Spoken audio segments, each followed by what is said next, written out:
আন্দোলন ও নির্বাচনে ব্যর্থতার দায়ে ফখরুলের পদত্যাগ করা উচিত মন্তব্য কাদেরের। যে মহাসচিব জাতীয় নির্বাচনে 10টিরও কম আসন পায়, এই বিজয়কে যারা প্রত্যাখ্যান করে তাদের ক্ষমা চাওয়া উচিত। সরকারের পতন ঘটাতে বৃহত্তর ঐক্য গড়ার আহ্বান বিএনপি মহাসচিবের। গণতান্ত্রিক চেতনাকে ধ্বংস করেছে, তাদেরকে পরাজিত করতে হলে বৃহত্তর ঐক্য প্রয়োজন। আদালতের নির্দেশে কেটে গেল ঢাকা উত্তর সিটির নির্বাচনের বাধা। মার্চে উপজেলা নির্বাচনের সাথেই ডিএনসিসির ভোট গ্রহণের ইঙ্গিত সিইসির। জুলহাস তনয় হত্যার প্রধান আসামি ফখরুল 3 দিনের রিমান্ডে। পুলিশ বলছে গ্রেপ্তারকৃত ফখরুল আনসারুল্লাহ বাংলা টিমের সামরিক শাখার সদস্য। এবং শেষ পর্যন্ত আটকে গেল ইউরোপীয় ইউনিয়ন থেকে ব্রিটেনের বের হওয়ার পথ। 230 ভোটের ব্যবধানে নাকচ ব্রেক্সিট চুক্তি।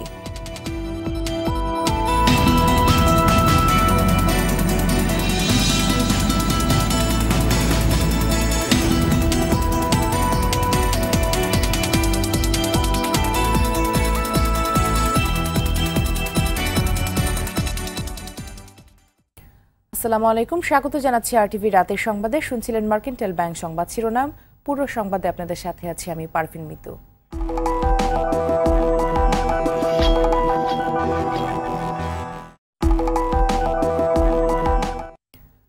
ঢাকা উত্তর সিটি কর্পোরেশন ডিএনসিসির উপনির্বাচনের তফসিলের বৈধতা চ্যালেঞ্জের রিট খারিজ করেছেন হাইকোর্ট।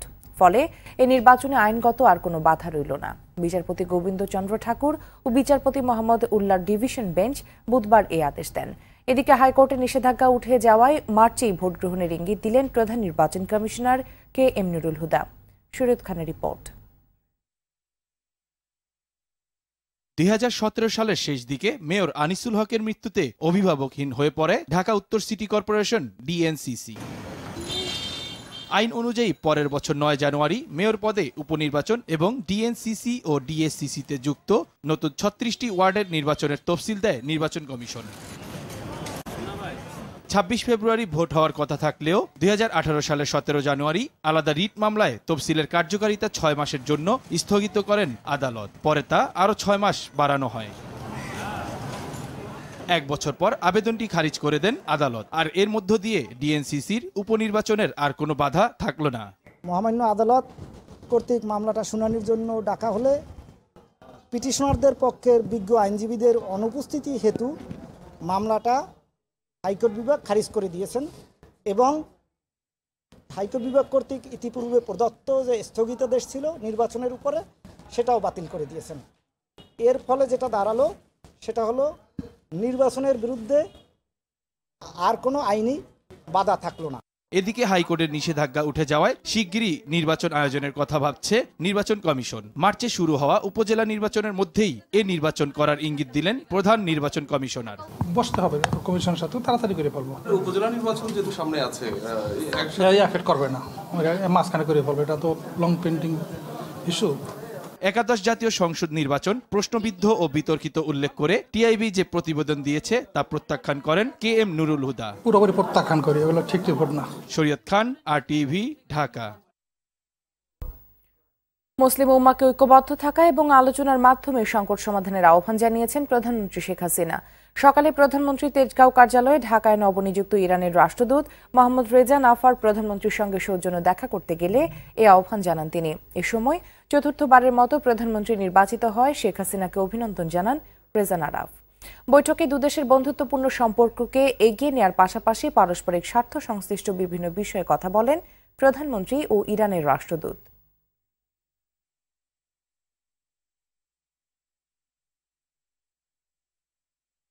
আন্দোলন নির্বাচনে ব্যর্থতার দায় নিয়ে বিএনপি মহাসচিব মির্জা ফখরুল ইসলাম আলমগীরের পদত্যাগ করা উচিত বলে মন্তব্য করেন আওয়ামী লীগ সাধারণ সম্পাদক ওবায়দুল কাদের। বঙ্গবন্ধু এভিনিউয়ে যুবলীগের সভায় তিনি বলেন, জনরাই প্রত্যাখ্যান করায় তারই ক্ষমা চাওয়া উচিত। এদিকে নির্বাচনের ফল নিয়ে টিআইবির প্রতিবেদনকে রহস্যময় বলে উল্লেখ করেন কাদের। বিস্তারিত জানাচ্ছেন এহতেরামুল হক। সোহরাওয়ার্দী উদ্যানে 19 জানুয়ারি আওয়ামী লীগের সমাবেশ সফল করতে দলের কেন্দ্রীয় কার্যালয়ে যুবলীগের বর্ধিত সভায় অংশ নেন ওবায়দুল কাদের। এ সময় তিনি বিএনপি মহাসচিবের বক্তব্যের জবাব দেন। যে মহাসচিব 10 মিনিটের একটা আন্দোলন দাঁড় করাতে পারেন, আরো আগে পদত্যাগ করা উচিত। এই বিজয়কে যারা প্রত্যাখ্যান করে তাদের ক্ষমা চাওয়া উচিত। টিআইবির প্রতিবেদন প্রত্যাখ্যান করে ওবায়দুল কাদের অভিযোগ করেন, সংস্থাটি নির্বাচন নিয়ে অলীক গল্প সাজাচ্ছে। এতদিন পরে এই অলীক অবিশ্বাস্য রূপকথার কাহিনী কেন সাজাচ্ছেন আমরা তা জানি।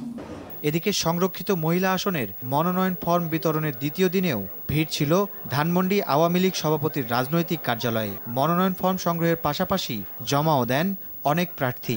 যাদের তৃণমূল পর্যায়ে তাদের গ্রহণযোগ্যতা রয়েছে তাদেরকেই জননেত্রী শেখ হাসিনা নমিনেশন দেবে। উনি মূল্যায়ন করলে দিলে কাজ আরও সজোরে আমি করতে পারবো সারা বাংলাদেশে। উন্নয়নের মহাসড়কে নেত্রীর সাথে কাফেলা হতে এবং শ্রমজীবী মানুষের পাশে থেকে এই উন্নয়নের ধারাকে অব্যাহত রাখতে আমি মনোনয়ন চাচ্ছি। সাংস্কৃতিক অঙ্গনের ব্যক্তিত্বরাও আওয়ামী লীগের মনোনয়ন নেন। জেলা কোটার সমন্বয় এবং তৃণমূলের প্রার্থীদের চূড়ান্ত মনোনয়ন দেওয়ার দাবি জানান আগ্রহীরা। 100% আশাবাদী যে আমাকে হয়তো বিবেচনা করা হবে, তারপরেও যদি না হই তাহলে আমার কোনো দুঃখ থাকবে না। উন্নয়নের স্বার্থে তৃণমূল নেতাদেরকে গুরুত্ব দিতে হবে। তৃণমূল আমাকে চাচ্ছে, আমি তৃণমূল থেকে চাই আমাকে যেন নমিনেশন দেওয়া হয়। মনোনয়ন চূড়ান্তে প্রার্থীদের সততা, সংগঠনের প্রতি আনুগত্য ও অতীত কর্মকাণ্ডকে গুরুত্ব দেবে আওয়ামী লীগ। এহতেরামুল হক, RTV, ঢাকা। সরকার পতনে জাতীয় ঐক্যকে আরো জোরদার করার আহ্বান জানিয়েছেন মির্জা ফখরুল ইসলাম আলমগীর। বলেন, রাজনীতিতে হতাশার কোনো স্থান নেই। একাদশ জাতীয় সংসদ নির্বাচন দেশ বিদেশে মানুষ প্রত্যাখ্যান করেছে বলেও মনে করেন তিনি। বিকেলে জাতীয় প্রেস ক্লাবে এক অনুষ্ঠানে এসব কথা বলেন ফখরুল। মাইদুর রহমান রুবেলের রিপোর্টে বিস্তারিত। প্রয়াত নেতা ফজলে রাব্বির স্মরণে এই অনুষ্ঠানের আয়োজন করে জাতীয় পার্টির কাজী জাফর অংশ। অনুষ্ঠানে বিএনপি মহাসচিব মির্জা ফখরুল ইসলাম আলমগীর সম্প্রতি অনুষ্ঠিত জাতীয় নির্বাচনের সমালোচনা করে বলেন, এই নির্বাচনের ফলে আওয়ামী লীগ জনগণের প্রতিপক্ষ হিসেবে দাঁড়িয়েছে।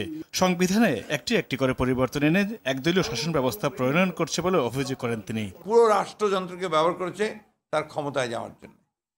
ওই ক্ষমতায় যাওয়ার বিষয়টাই হচ্ছে একটা একদলীয় শাসন ব্যবস্থার মধ্যে বাংলাদেশকে নিয়ে আসা, এবং সেটা তারা সাফল্যের সঙ্গে করেছে। বলেন, সরকারের বর্তমান অবস্থার পরিবর্তন কোনো রাজনৈতিক দলের একার পক্ষে সম্ভব নয়। তাই হতাশ না হয়ে বৃহত্তর ঐক্য গড়ে তুলতে সকল রাজনৈতিক দলগুলোর প্রতি আহ্বান জানান মির্জা ফখরুল। কেউ যদি মনে করে থাকেন যে এককভাবে কেউ এই ভয়াবহ দানবের সঙ্গে সংগ্রাম করে গণতান্ত্রিক বিজয় লাভ করবেন, তাহলে তিনি সঠিক সত্যটা উপলব্ধি করতে পারছেন না। তাদেরকে পরাজিত করতে হলে এবং আমরা মনে করি আরো বৃহত্তর ঐক্য প্রয়োজন। আওয়ামী লীগ টিকে থাকতে ভিন্ন মতের রাজনৈতিক দলগুলোকে পরিকল্পিতভাবে ধ্বংস করে দিতে চায় বলেও আশঙ্কা প্রকাশ করেন বিএনপির এই মুখপাত্র। আওয়ামী লীগ খুব পরিকল্পিতভাবে বাংলাদেশের সমস্ত গণতান্ত্রিক প্রতিষ্ঠানগুলোকে ধ্বংস করে দিয়েছে। মাইদুর রহমান রুবেল, RTV, ঢাকা। যুক্তরাষ্ট্রের আন্তর্জাতিক উন্নয়ন সংস্থা USAID কর্মকর্তা জুলহাস মান্নান ও তার বন্ধু মাহবুব তনয়কে হত্যার প্রধান আসামি ফখরুলকে 3 দিনের রিমান্ড দিয়েছেন আদালত। এর আগে মঙ্গলবার রাতে পুলিশের কাউন্টার টেররিজম ইউনিট টঙ্গী থেকে তাকে গ্রেপ্তার করে। ফখরুল আনসারুল্লাহ বাংলা টিমের সামরিক শাখার সদস্য বলে জানায় পুলিশ। বিস্তারিত জানাচ্ছেন সোহেল রানা। 2016 সালের 25 এপ্রিল রাজধানীর কলাবাগানে লেক সার্কাস রোডের বাসায় ঢুকে USAID কর্মকর্তা এবং সমকামী অধিকার কর্মী জুলহাস মান্নান ও তার বন্ধু থিয়েটার কর্মী মাহবুব তনয়কে কুপিয়ে হত্যা করে উগ্রবাদীরা। পরে তাদের ধরতে মাঠে নামে আইনশৃঙ্খলা বাহিনী।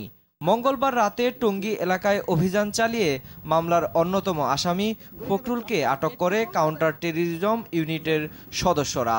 ওই দিন মোট 7 জন উপস্থিত ছিল, যাদের ভিতরে 5 জন ছিল কিলার গ্রুপের সদস্য এবং 2 জন ছিল ইন্টেল গ্রুপের সদস্য। যেহেতু জুলহাস মান্নান এবং মাহবুব তনয় তাদের ভাষায় রংধনু নামে একটা মানে সমকামিতাকে প্রমোট করার জন্য যে আন্দোলন, এক ধরনের আন্দোলনই করছিল, সেই কারণেই তারা এই তাদেরকে টার্গেট করা হয়। কখনো ফখরুল, কখনো সাদিক সহ বিভিন্ন সময়ে নাম পরিবর্তন করে এ আসামি জঙ্গিবাদ সহ বিভিন্ন সন্ত্রাসী কর্মকাণ্ডে জড়িত ছিলেন বলে জানায় গোয়েন্দারা। সাদিক এক সময় শিবিরেরও সাথী ছিল। আমরা বেশ কিছু ছবি পেয়েছিলাম, ওই সময় নাম পেয়েছিলাম, যাদের কে ধরিয়ে দেওয়ার জন্য আমরা পুরস্কারও ঘোষণা করেছি। তথাপি তাকে জিজ্ঞাসাবাদ করলে আরও সুনির্দিষ্ট তথ্য পাবো এবং সেই সাথে আর কোন কোন ঘটনায় সে জড়িত ছিল সেটিও আমরা জানতে পারবো। এর আগে এ মামলায় অপর আসামি শরীফুল ইসলাম কেরামত ও রশিদুন নবী ভুইয়া টিপুকে গ্রেফতার করে আইনশৃঙ্খলা বাহিনী। সোহেল রানা, RTV, ঢাকা। কোনো রাজনৈতিক প্রভাবের কাছে নত না হয়ে জলাধার উদ্ধারে অভিযান চালানোর ঘোষণা দিয়েছেন স্থানীয় সরকার মন্ত্রী তাজুল ইসলাম। তিনি বলেন, বর্ষার আগে বড় শহরগুলোর জলাবদ্ধতা নিরসনে কার্যকর ব্যবস্থা নেবে মন্ত্রণালয়। জুলহাস কবিরের রিপোর্ট। বছর গড়ানোর সঙ্গে সঙ্গে বাড়ছে রাজধানীর জলবদ্ধতা। গত বর্ষায় জলবদ্ধতার কারণে নগরবাসীর ভোগান্তি ওঠে চরমে। দখলের কারণে মহানগরের ২৬টি খালের মধ্যে অর্ধেকের বেশি খালের অস্তিত্ব বিলীন হয়েছে। যে ২৬টি টিকে আছে তাও নজরদারির অভাবে বিলীন হতে চলেছে। একই অবস্থা বন্দর নগরী চট্টগ্রামের। এ মহানগরবাসীর মূল সমস্যা জলবদ্ধতা। দেশের অন্য মহানগরের চিত্রও প্রায় একই। জনস্বাস্থ্য প্রকৌশল অধিদপ্তরের এক অনুষ্ঠানে স্থানীয় সরকার মন্ত্রী বললেন, বর্ষার আগেই জলাশয়গুলো দখলদার মুক্ত করতে অভিযান শুরু হবে। জলাবদ্ধতা সহ বেশ কিছু আপনার বড় ধরনের চ্যালেঞ্জ আমাদের সামনে আছে। ২৭ তারিখে আমরা সিটি কর্পোরেশন দক্ষিণকে নিয়ে বসবো। বক্স কালভার্ট তো বানাই ফেলছে, আর এখন খাল টাল যেগুলো সিঙ্গাপুরে যান, ব্যাংককে যান, আপনি দেখবেন যে ওদের খালগুলা, ওই কালভার্টগুলা ওই যে ওপেন। তো এই সমস্ত অবস্টাকলগুলোকে ওভারকাম করে আমরা করার জন্য আমরা সিটি কর্পোরেশনের সাথে বসবো। রাজনৈতিক প্রভাবশালী দখলদারদের ভয়ে ভীত নন বলেও জানান তিনি। আমরা দলীয় পরিচয় দেখব না। আমরা যদি কোনো উচ্ছেদ অভিযান যদি করা হয় এবং যিনি দখল করেন তিনি কোন দলের লোক আর উনি কে, এই আইডেন্টিফিকেশনটাকে আমরা খুঁজতে যাব না। অবশ্যই আমরা কালারলেসভাবে এটা কাজ করব, আপনাকে এই ওয়াদা দেওয়া যাবে। দুর্নীতিমুক্ত জনবান্ধব একটি প্রতিষ্ঠান হিসেবে জনস্বাস্থ্য প্রকৌশল অধিদপ্তরকে গড়ে তুলতে সবাইকে ঐক্যবদ্ধ হয়ে কাজ করার আহ্বান জানান তাজুল ইসলাম। আমরা একেবারেও তৃণমূলে চলে যাব, যাইয়া ওখানে দেখবো যে কোথায় কি কি আছে, আর সেদিন কিন্তু চেহারাটা আবার ভিন্ন হয়ে যেতে পারে। জুলহাস কবির, RTV, ঢাকা। ট্রাফিক শৃঙ্খলা পক্ষের দ্বিতীয় দিনেও রাজধানীতে যত্রতত্র ঝুঁকিপূর্ণভাবে রাস্তা পার হচ্ছেন যাত্রীরা। সঙ্গে চলছে যেখানে সেখানে বাস থামিয়ে যাত্রী ওঠানো নামানো। এসব প্রতিরোধে আইনশৃঙ্খলা বাহিনীর সঙ্গে কাজ করছে রেড ক্রিসেন্ট, রোভার স্কাউট ও BNCCর স্বেচ্ছাসেবকরা। ট্রাফিক শৃঙ্খলা পক্ষের দ্বিতীয় দিনের এসব চিত্র তুলে ধরছেন নাজিব ফরাইজি।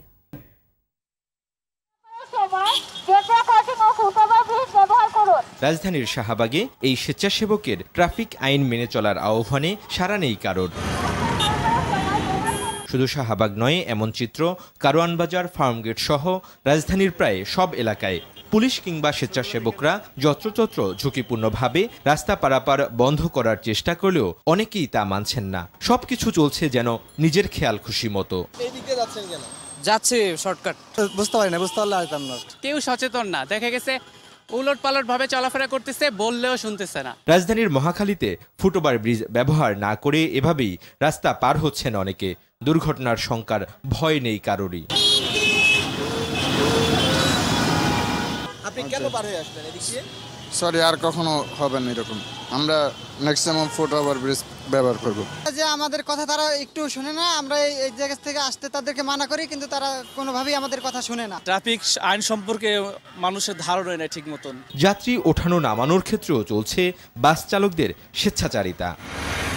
আগে তো গাড়ি আসলে লগে রাখছি, এটা আগে লগে রাখছি। বাস স্টপেজে যদি বাস দাঁড়ায় তাহলে যাত্রীরা ওখান থেকে উঠতে পারবে, সেটা অনেক সুবিধা হবে। এখানে কোনো জেব্রা ক্রসিং দেয়ই নাই, তারা এমন সিস্টেম করছে যে মানুষ পার হবে রিস্ক না পারো, আর ওদিক দিয়ে তো ঘুরে যাওয়াটা পসিবল না। সচেতনতা তৈরির পাশাপাশি আইন ভঙ্গের দায়ে মামলাও করছে পুলিশ। আমার পিছনে যে ছিল তার মাথায় হেলমেট ছিল না, এর জন্য আসলে মামলাটা করা হয়েছে। প্রতিটা গাড়ি চেক হচ্ছে, যারা হেলমেট ব্যবহার করতেছে না ওদেরকে আইনে অনুযায়ী মামলা দেওয়া হচ্ছে। রাজধানীর ট্রাফিক ব্যবস্থায় শৃঙ্খলা ফেরাতে ঢাকা মহানগর পুলিশের টানা 15 দিনের কার্যক্রম চলবে 30 জানুয়ারি পর্যন্ত।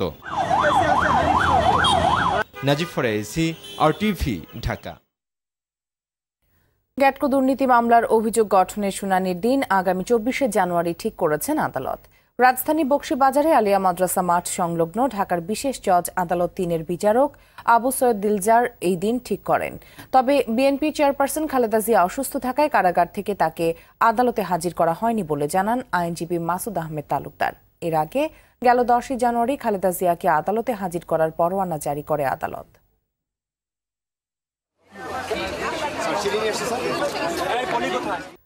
চুরি যাওয়ার 10 ঘন্টার মধ্যেই উবার চালক শাহনাজ আক্তারের মোটরসাইকেল উদ্ধার করেছে পুলিশ। গেল মঙ্গলবার বিকেলে ঢাকার মানিক মিয়া এভিনিউ থেকে ওই নারীর জীবিকার মাধ্যম স্কুটিটি প্রতারণা করে হাতিয়ে নিয়েছিল জুবায়েদুল ইসলাম জনি নামে এক প্রতারক। নারায়ণগঞ্জ থেকে বিশেষ অভিযানে মোটরসাইকেলটি উদ্ধার করা হয়। বুধবার তার হাতে স্কুটিটি তুলে দেন ডিএমপির তেজগাঁও বিভাগের উপকমিশনার বিপ্লব কুমার সরকার।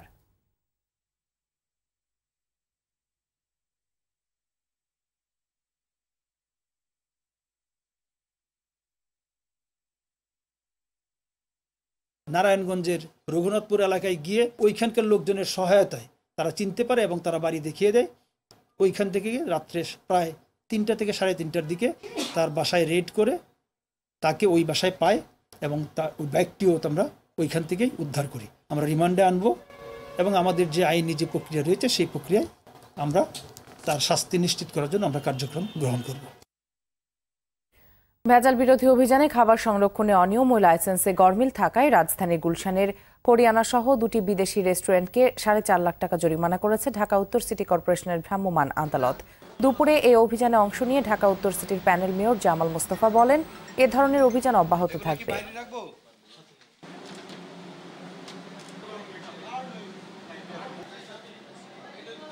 যে এখানে অব্যবস্থাপনা, খাবারগুলি খোলা বা রান্না করা এবং কাঁচা খাবার একসাথে তারা রেখেছে। আবাসিক এলাকায় কিভাবে এই ধরনের একটা হোটেল পরিচালনা করতেছে, আমি মনে করি যে এই হোটেলটা বন্ধ হয়ে যাওয়া উচিত এবং আজকের দ্রুতই আমরা এই প্রত্যেকটি আবাসিক এলাকায় আমরা এই ধরনের অভিযান চালাবো। কাস্টমস কর্মকর্তাদের গোপন পাসওয়ার্ড চুরি করে অবৈধ মাল খালাসকারী চক্রের 2 সদস্যকে গ্রেপ্তার করেছে কাস্টমস শুল্ক গোয়েন্দারা। চক্রটি বহুদিন ধরে কর্মকর্তাদের ব্যক্তিগত গোপন নম্বর চুরি করে আসছিল। এ সময় চক্রটির হাতে থাকা 100 কোটি টাকা মূল্যের পণ্য উদ্ধার করেছে গোয়েন্দারা। দুপুরে সংবাদ সম্মেলনে এ তথ্য জানান প্রতিষ্ঠানটির পরিচালক ডক্টর শহীদুল ইসলাম। রাতের সংবাদ শেষ করার আগে মার্কেন্টাইল ব্যাংক সংবাদ শিরোনামগুলো জানিয়ে দিচ্ছি আরও একবার।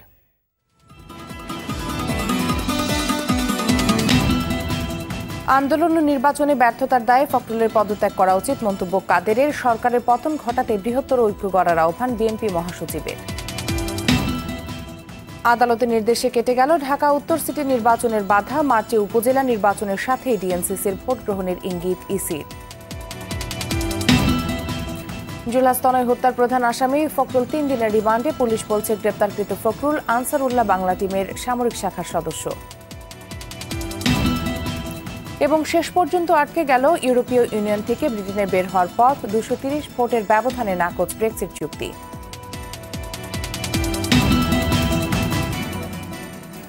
রাতের সংবাদ এ পর্যন্তই। আরটিভি সবশেষ সংবাদ জানতে যে কোনো মোবাইল ফোন থেকে 24141 নম্বরে ডায়াল করুন।